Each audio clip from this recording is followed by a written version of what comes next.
오늘 이제 역대하 23장에서 이제 25장까지의 말씀 함께 읽었습니다.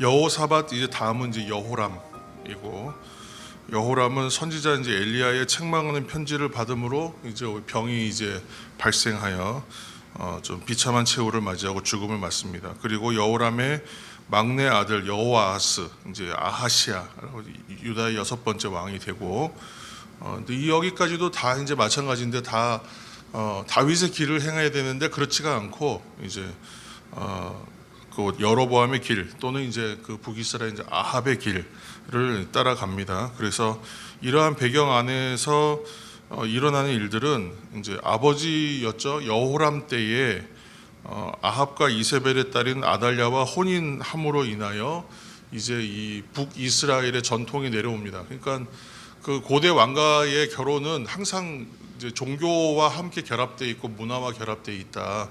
근데 그렇게 우리가 구약 성경 읽어오면서 발견하게 되는 것인데, 그래서 이러한 영향으로 인하여, 그러니까 뭐 아달랴의 영향으로 인하여 22장 3절 이런 데 보시면 어머니 아달랴의 영향이었다, 이런 것들이 이제 신앙의 어떤 그런 것들이 흩어지는 이제 배경은 이러한 부분이 있었다라고 얘기하고 있습니다. 그리고 나서 이제 등장하는 인물이 예후가 등장하고, 예후가 이제 아합 집안을 이제 심판하는 그게 사명을 가지고 있죠. 이제 어저께 이제 우리가 다 다루지 못한 부분인데, 그러므로 그도 이제 이 아합의 핏줄이지 않습니까? 물론 이제 외가이긴 하지만, 그래서 예후의 손에 죽게 되고, 이때 이제 모친 아달랴가 왕위에 이제 오르는 이제 또 변수가 생기고, 아달랴가 이제 다윗 가문을 모두 이제 자손을 씨를 말려서 다 죽이고, 이제 거기서 다시는 다윗의 후손으로 왕위가 이어지지 않게 하려고 하였는데, 하나님께서 한 사람을 살리시고 남기는 사람이 바로 8대 왕인 요아스이고, 아달랴의 통치 6년간 숨어 있다가 이제 오늘 우리가 읽었던 부분에서 시작되는 이야기가 7년 차에 제사장 여호야다의 중심으로 한 혁명에 의해서 요아스가 왕위에 오르게 됩니다. 그리고 오늘 읽은 24장 4절 말씀 한 절 읽겠습니다. 24장 4절, 24장 4절입니다. 4절, 그 후에 요아스가 여호와의 전을 보수할 뜻을 두고, 아멘. 여호야다 제사장의 후원으로 이제 혁명을 통해서 왕위에 오른 요아스가 이제 처음에 시작부터 이제 하나님 뜻에 합당한 이제 인생 살고, 또 성전을 이제 수리하고, 이제 그 전 때에 성전이 다 회파되어 버렸기 때문에 이것을 좀 이제 잘 세워야 되겠다. 성전을 수리합니다. 근데 뭐 수리하는 과정에서 좀 잘 진행되지 않고 여의치가 않으니까 좀 이제 아주 그 전격적인 지도력을 잘 발휘해서 이 성전을 세워가는 일들을 포함하여 초반에 하나님의 뜻에 따른 성전을 포함한 어떤 그 영적 개혁, 신앙의 개혁을 중심으로 해서 나라를 잘 세워가죠. 근데 그도 변질이 되는데 언제 변하느냐 하면, 여호야다 제사장이 죽고 난 다음에, 여호야다 제사장이 130세의 나이로 죽고 난 다음에 이제 또 우상 숭배의 길로 접어들고 맙니다. 근데 이때부터는 뭐 백성들의 소리도 안 들리고 선지자들을 통한 하나님의 경고에도 귀를 기울이지 않는다. 그리고 이제 좀 폐역한 일들은 24장 20절, 21절 눈으로 이제 한번 보시면 바로 이제 그 여호야다 선지자의 이제 아들, 여호야다 제사장의 아들이었던 선지자 스가랴, 그가 이제 하나님의 뜻을 받들어 예언하는데도 이제 오히려 돌로 쳐서 죽이기까지 합니다. 이제 그렇게까지 많이 사람이 변해버리는 거예요. 그리고 나니까 이제 하나님의 징계가 있습니다. 그래서 아람 군대를 도구로 보내셔서 유다를 징계하시는데, 이때 이것이 하나님의 징계라는 것을 강조하는 것은 아람 군대가 적은 수로 왔다, 대군으로 오지 않았다. 그런데도 불구하고 이쪽에서 맞이하는 군대가 훨씬 많은데도 불구하고 그 싸움에서 지게 만드는, 하나님께서 하셨다는 거예요. 그래서 이루고 나서 이제 요아스가 거기서 부상을 입고, 그리고 신하들의 손에 죽임을 당하고, 이렇게 돼서 죽임당한 왕들은 다 왕의 묘실에 들어가지 못하는 불명예를 이제 받게 되죠. 그리고 나서 이제 아마샤가 이어서 왕이 되고, 아마샤 때는 하나님의 도우심으로 에돔과의 전쟁에서 이기는데도 불구하고 돌아오는 길에 에돔에서 신들을 가져다가 거기에다 감사하는, 그러니까 이것은 좀 번지수가 잘못된 겁니다.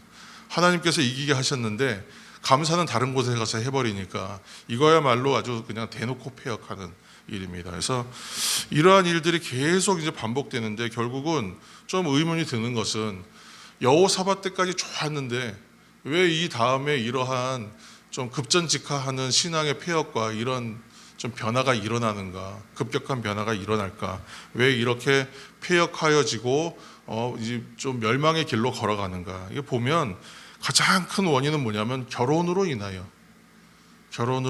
이 문제가 생기는 것이죠.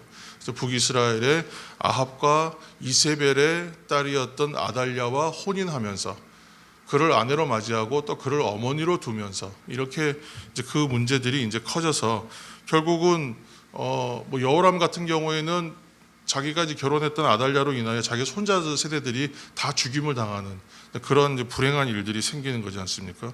그래서 여호람이야말로 역대 왕들 가운데 가장 비극적인 왕. 이 뭐 성경의 주석들 설명들 보면 여호람이 가장 비참한 왕이었다고 얘기해요.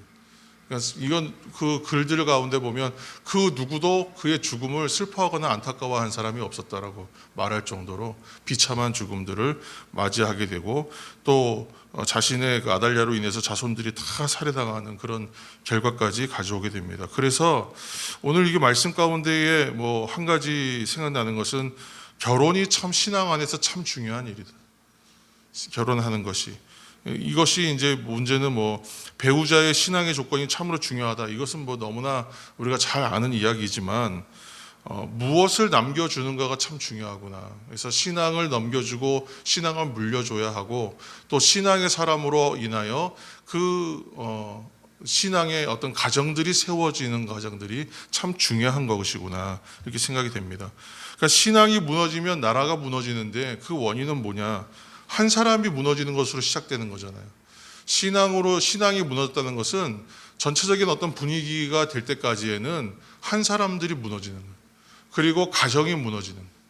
그리고 오늘날로 치면 교회가 무너지는 거예요. 그리고 나서 나라와 민족이 무너지는 거죠. 이것이 동시에 갑자기 한 번에 무너지는 건 아니잖아요.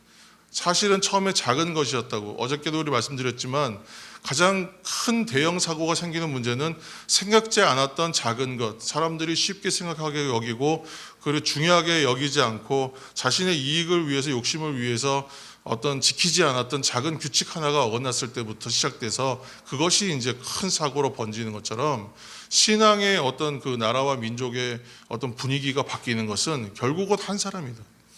그러니까 한 사람이 변화되면 나라와 민족까지 살려가는 일들이 일어날 수 있는 것이 그 반대로 역으로 생각하면 동일하다는 것이죠. 그래서 여기서 보면 요아스가 초반에 잘했을 때를 생각하면 한 사람이 영적 지도자가 리더십이 한 명이 잘 세워지면 얼마나 이 나라가 또 분위기가 바뀝니까? 그렇지만 이 한 사람이 또 패역함으로 인하여 나라와 민족이 다 꺾여버리잖아요.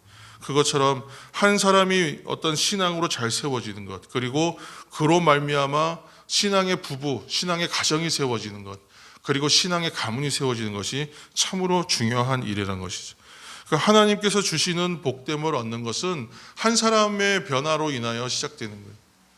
저는 요즘에 다시 그 회개하는 것, 하나님의 자리로 돌아가는 것에 대한 묵상을 하고 있는데 생각하면 생각할수록 참 하나님께서 나를 여기까지 인도하신 건 참 은혜다. 그러나 여기에서 내가 매일의 삶을 하나님 앞에 회개한다는 것은 회개가 없는 것은 생명이 없는 것이라고 얘기할 수 있는데 이 얘기는 좀 더 우리가 제가 묵상해서 깊이 있는 것으로 나누겠지만 하나님 앞에 한 사람이 잘 세워지는 신앙으로 세워지는 것이 얼마나 중요한가. 또 그 사람을 통하여 부부가 이루어지고 신앙의 가정이 세워지는 게 얼마나 중요한가. 또 그 가정을 통하여 신앙의 사람들이 육성되고 신앙의 가문이 되고 그 가정들을 바라보는 다른 가정들이 또 변화돼요. 교회가 세워지고 나라와 민족이 변화되는 일들까지 하나님께서 이루어 가시는 것. 그것이 결국은 한 사람이 돌아섬으로 인하여 한 사람이 하나님께서 원하시는 자리로 가는 것을 통하여 시작된다. 그것을 오늘 이 역대기 안에서도 계속 발견하게 되는 것입니다. 그래서 각 사람이 신앙의 역대기를 써가는 일은 참 중요하다. 하나님 앞에 내가 온전히 서 있는가를 확인하고 점검하는 것은 참 귀한 일이다.